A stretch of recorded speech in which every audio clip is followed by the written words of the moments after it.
aayadda labaad oo hadlaysa dumar badan inuu guursan karo waa aayadda 129 oo ilaahay subxaana watacaala qur-aanka isku leeyahay walan tastatiicuu an tacdiluu bayna annisaa ma awoodaan inaad u cadaalad samaysaan bayna annisaa'i dumarka dhexdooda dumarka aad qabtaan walow xarastum haddaad doontaan aad ku dadaashaan falaa tamiiluu ha eelanina kulla almayl eelasho dhammaanteed فتذروها مرقى أتكتتان قبلي كالمعلقة سيدا أيضا من ميل لصوري وقلاء وإن تصلحوا هذا ونقلة ماذا وتتقوا أورستان فإن الله كان غفورا رحيما لا يوامدك جنبي الآخر رحيم كان حريص الأرض أيضا كان وحي عتانيسا أيضا أن يكونوا زوجات بدن كل سنة إلى وحيد ولن تستطيعوا أن تعدلوا بين النساء ما ودنا وعدالة فشان بين النساء ما كان حلو dumarka aad qabtaan macnaha xaalad jirta oo ninku dumarku uu qabo ayay ka sheekeynaysa dumarka marka ma awoodaan inaad ku cadaalad fashaan cadaaladda marka laga hadlaya maxay qolooyinka marka diida tacadud zawjaadka waxay dhahaan aayadda hore ilaahay wuxuu ku yidhi wuxuu shardiyey cadaalad ayuu shardiyey فإن خفتم ألا تعدلوا فواحدة بالله صح؟ حدي عاد كعبسطان إن عدالة سمينة حال مدك ليك وسيل الله أيضا كلام وحي عضينا يسا أو أي أنفنا يسا عدالتي وحي كريزة مستحيل سؤالك وحي تفيد أن العدل بينهن غير مستطاع للرجل مهما حرص عليه عدين أيضا كان واحد بعدين إن عدالته أي تحيب من أن لا أودك وأن يكون سن أودك حضوضا هذا ذلك صادرت تعدد فيه والإلهي آيات ضخرة وشاري يا كبني أيضا كلا الله بعض أيوه وشاري شرط يسوء مستحيل أو مستحيل الوقوع طيب إذا فالتعدد بالصورة التي أباحها الآية الأولى مستحيل الوقوع تعدد وقال لك بني آيات ظهرت ودي صورة ظهر ويدين عدالة الله سمعين تعدد نوع عاصر وعدالة كحرا مد صورة بيئنوا سنحين أيضا أيضا كلا على شيء ولن تستطيع أن تعدل بين سيد صادرت هذه النتيجة وحنا نقول تعدد في الزوجات إنه محرم يهي حرام يهي سنس أساسي ليه رأينا والرأي آدم تقوية وضعيف على سواء كجوابنا عدلك آيات ظهر المشرطيين هي عدلك آيات عن لبعض أي كهاليسو بكالدوين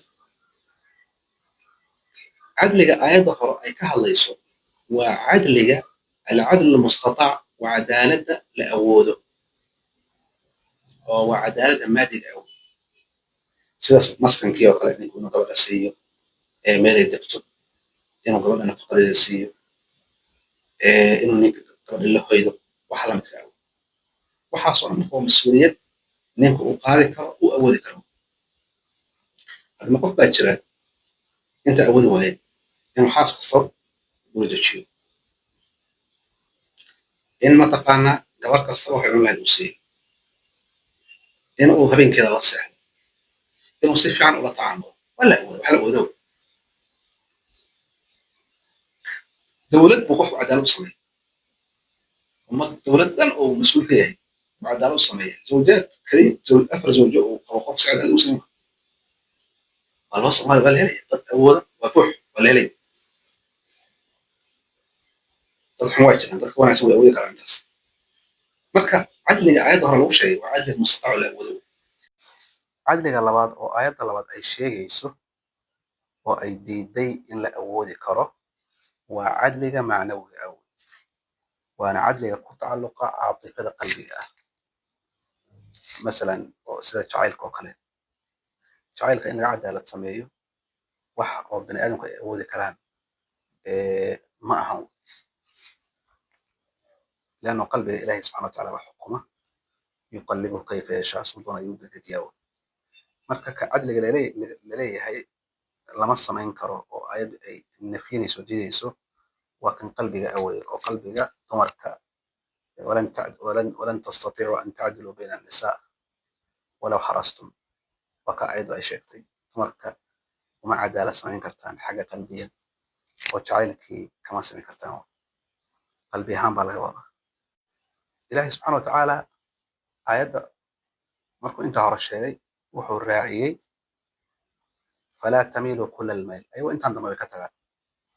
قولين كاس ديدان تعددك آيات انت هوري سوقاتان انت بكتغى آيات تعقيب إله السمية بأنوصي عطيني أنت إني تهي وقلبي لحرره وعدالة الشيء عدالة قلبي إني تهي وسبني آدم كأود كريم إلهي وحي فلا تميلوا كل الميل إلى شر ما أنت إلى لنا مركا waxaa laga fahmayaa bartaas cadliga la diiday in la awoodi karo inuu yahay cadliga qalbiga aw fa ina nahyu can kulli lmayl ilaahay nahyinta uu nahiyey mayl dhammaantiis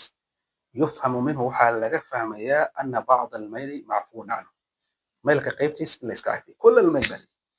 yeelasha dhammaantada ilana laakiin yeelashada yar in la cafiyey baa laga fahmayaa